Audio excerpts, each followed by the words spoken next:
Hi everyone, I'm really happy to be back with this new video, and in this video I'm going to talk about what we can expect for the second half of 2024. I have to say that this year 2024 there's a lot going on and it might be quite epic this second half of 2024 because lots and lots of things are happening worldwide, but also of course spiritually as well. First of all, I just wanted to say a big thank you for all your marriage wishes. I got married in Japan with my beloved and it was absolutely wonderful, just a beautiful experience there, and also a very beautiful experience in Japan with the Japanese people that are really dear to my heart. And I was really inspired there as well because I think they have so many values that we also need in the Western world and we forgot about, such as, respect, kindness, politeness. And so it was really transformative on different levels, this trip, and certainly a great inspiration also for what we would like to see in the new world, the new earth. So the first thing I wanted to talk about is that there is a big energy of renewal right now.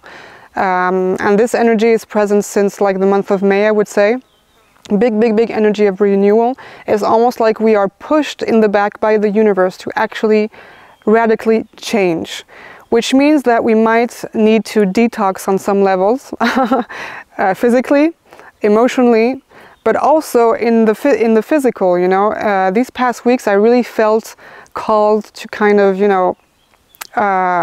declutter old objects, old clothes I had around the house, stuff I had for maybe like over 20 years, and just feeling that this doesn't represent me anymore. This needs to go, so I'm just going to give it away, and really feeling that I'm called to let go also of the past Gabrielle. So the past Gabrielle, the Gabrielle 20 years ago is not the Gabrielle of today, or 10 years ago, or even 5 years ago, or even yesterday. I was still a different person. We are changing from day to day. We are always changing in a way, but now we are really feeling more than ever this very big energy of renewal. So I would really encourage you to, if you need to declutter, if you need to detox, if you need to make space for the new to enter, just do that.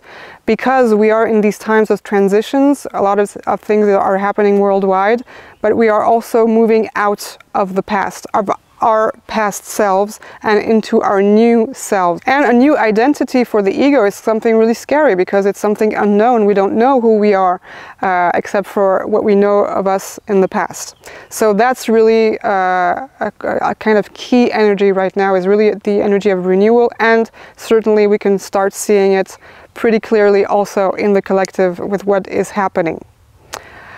Also, what is really present right now is that we are sometimes experiencing, and I think more and more of us are going to experience things that are similar to this, like very sudden obstacles or challenges that come our way, and things that really, hit us on the head so we didn't expect it, and it kind of triggers a lot of emotions, or also trauma, simply trauma, like things that we can also feel in our bodies.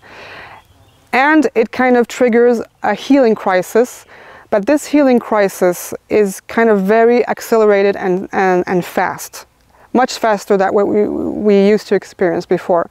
So it's like obstacle, healing crisis, okay, I need to transmute this, okay, I need to heal this, okay, this is trauma from the past, I'm healing it.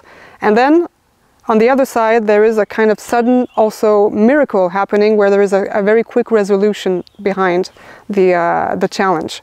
So it's like a personal challenge, obstacle, healing crisis, and then miracle resolution. So almost like problem solution thing, So I think with this energy, what is really interesting is that it's very contrasted. It's very contrasted in its extremes, because the obstacles that we might experience can be really things that are felt kind of hardly, it's kind of hard.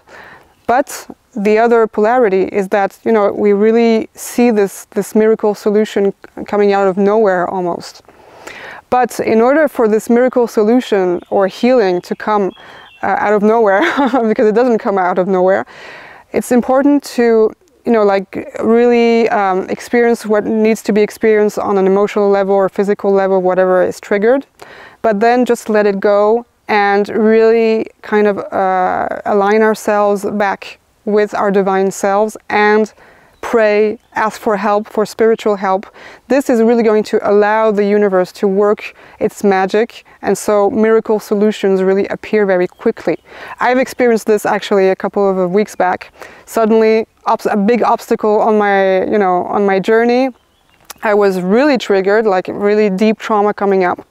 And then I think maybe 2 days after that, I said, okay, now I'm just going to let go, I'm going to pray, I'm going to center myself. And then the next day, the following day, there's a miracle happened, you know, there was a solution, a resolution of it all. And that's something we're going to experience more and more. And what I've been told is that this contrast, this very quick contrast between these two polarities, these two extremes, is also a sign that things are speeding up on the ascension process. So the more we are able fast to heal, to go back to the positive frequencies, even though we face challenges, this is really a sign that we are progressing on our ascension path. That's really, really a good sign. So that's almost like we are working our resilience here. The more we are resilient and the more we are progressing towards our own ascension, and then therefore the ascension of the planet, of course.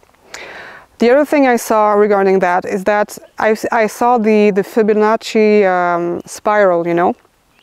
And very often when we relive certain traumas or certain wounds, we think that we are actually regressing. We are regressing back to the old self, you know, or the past. But it's not this way. Because this Fibonacci spiral is actually ever expanding, so it goes like this, you know, like a movement like this, and it's ever expanding. This is also the movement of our own evolution. So as you can see, the spiral is actually circling at one point. That's when we feel that maybe we are regressing or we're going back to something that belongs to the past. But we are actually continuing to move forward because it's expanding towards the infinite, and that's the path of spiritual evolution that we are going through. So again, this is a good reminder when we feel that we are you know, going back to old stuff that we don't want to experience anymore. It's actually necessary for us to expand furthermore. Of course, what's really important is meditation, because meditation is going to help us, you know, remain in alignment, but also ground ourselves, center ourselves, and, you know, just connect with our divine aspects. But there's also something that came through recently, is that some of us, maybe not all of us, but a lot of us probably, in the past years, maybe we took refuge in our spirituality. We prefer to remain within and in this inner sanctuary, which is extremely important. I mean, I'm not saying it's something bad. It's very important and we should continue to do that. But for some of us, maybe we kind of blocked all the rest away. So what is happening in the world, what is happening on a material level, and we went only into our spirituality, which sometimes can create a sort of imbalance. So what is really important right now is to find this balance again. So for example, that was certainly what I was doing these past years. I was very much into my spirituality and I love it, and I'm not gonna stop, of course not. But so what I did is that I also, you know, shut everything that was, you know, the news, what was happening in the world. I really needed it for a while, just to close everything off so I could really concentrate on that. But now, since quite some time, I felt really that for my balance, for things to be balanced, I also need to actually be aware of what is happening in the world and not just in my inner world or my intuition, etc., etc. So that's the case for many of us. You know, we shouldn't be like only focused on one thing. We should also be focused on many things at the same time. And this is where I wanted to get also with this video, is that during this second half of 2024, a lot of events are going to happen. A lot of events are already happening. As you may know, there is really this kind of underground war between the light and the shadow going on. And sometimes what we perceive from the outside is not exactly what is happening, let's say, backstage. So there is this idea that, you know, when we are focused only on the 3D material world and what we see on the news, etc., then we don't have the full picture, because what we see on the news, or what is said, you know, about now they're trying to kind of go with the war narrative or the flu narrative or whatever, just to scare people and to maintain humanity in this kind of this fear. But what is really happening is that, how I'm perceiving it is that it's just like a cardboard set. Everything we see at the scene, the theater that we're seeing right now, that we see on you know, in the media, it's a cardboard set. There's nothing behind. You just do like this and it just falls down, you know, because it's over for them. It's really over, and I really feel that the light is really moving very strongly forward right now. And so we also see this kind of tug of war between the light and the darkness. We've seen maybe, you know, assassination attempts recently on public figures. We've seen kind of threats. We've seen all kinds of things. So this is really indicative of this war that is going on. And a lot of this war is invisible, actually. So there's, of course, a lot of going on in the astral realm.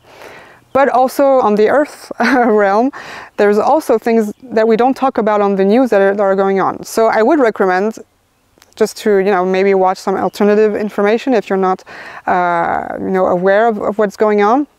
But it's really going to help us to have faith that things are really moving forward into the right direction here. So in France right now, there's also a big change, a big shift happening on a political level. There are going to be elections, anticipated elections actually. But unfortunately, again, you know, there's this kind of trap that people are falling into, because they think that the new party is going to be different, that things will change. But no, because it's controlled opposition. So whatever, you know, they put out there. Anyway, when you see people that are, you know, they have the red carpet in the media, you know that there's something's wrong. And of course, we also have the upcoming elections in the US, and I think this is going to be a very interesting period, this this election, this American election. It might also mark the return of a certain president with the letter T. And there might be also some events happening before even the election in November. And the events that will be happening will almost be like opening up the door for the light to move even more forward on a global scale. We see a lot happening on a global scale right now. And there's also a kind of financial reset, you know, in the cards. So it's almost like we are seeing also this new monetary system, new financial system emerging with the BRICS, that are actually going to, they're going back to gold-backed currency, which is a kind of revolution. And this is really kind of positive also for the world, that the financial system is actually, there's a kind of a real renewal in finances. And later on, I think there will be this financial reset also happening. So a lot of things. Lastly, well, that's happening in France. We have the Olympic Games coming up, and it might be, you know, I always felt since the beginning of the year something quite strange around this event. Also because, you know, France currently is quite, you know, experiencing a lot of changes, and will be experiencing these elections, and it's all during the Olympic Games. And Olympic Games, you know, because there's a lot of people there, etc., I hope there's not going to be something happening there, but there is still this potential for an event on the dark side to kind of try to create something to shatter the world. It's always a possibility, even though they won't succeed in what they attempt to do, because they've tried it, I think, since the beginning of the year. But it's still a possibility. And this also all leads to something I was really experiencing recently, which is the end of the illusion of the shadow. The shadow, the darkness, is an illusion. Not an illusion in the sense that it doesn't exist, because it is a reality, we can experience it, but in the sense that it doesn't hold the power that we think it has. And it came to my mind, you know, I remembered this, this movie, The Wizard of Oz, a movie that I used to watch when I was a little girl, actually, and I remember it also scared me sometimes. Some scenes actually scared me in this movie. But this movie is very interesting because there are a lot of hidden messages and metaphors in that movie. And by the end of the movie, so there's Dorothy and her friends arriving, you know, at the wizard's castle or whatever, and they see this big face, this big scary face with flames everywhere, and this big voice, a big scary voice, and they're really scared because it seems very powerful and very, very evil, you know. And then there's the little dog, I think his name was Toto, something like that. You see him going on the side and actually pulling the curtain, and behind the curtain there is a man that is actually maneuvering everything, actually controlling this illusion of evil, you know. And the moment the dog starts, you know, pulling the curtain, then the man says, "Do not pay attention to the man behind the curtain." But I want to say, let's pay attention to the man behind the curtain, because the man that is manipulating and making us believe that darkness has this power over us is actually lying. And as in the movie they call him humbug, you know. So let's remind ourselves that this is the reality of the world we are in. Darkness is an illusion. The power, the way they try to trigger always fear and to maintain us into this fear is an illusion. So the moment you believe that they do have this power, as you know, the man behind the curtain tries to make Dorothy and her friends believe that he's all powerful and all evil and he's going to crush them in a way, well, that's actually giving our power away to the illusion. So let's take the power back and let's realize that it's all an illusion. And recently in meditation I was also shown things, very deep layers of how the system, the matrix, actually works, how it's really based on this illusion. I won't get into this right now because, you know, it's going to be too long, but probably in the near future I'm going to share that with you, certainly. And we need to remind ourselves that we are here to kind of channel and anchor the new frequencies for the new earth. We are here to build this new earth together. So let's really remind ourselves that once we get rid of this illusion, then what remains is actually our true selves, our true divine selves. And that aspect of us is what allows the light to flow more and more onto this earth plane. I will see you soon. Sat Nam.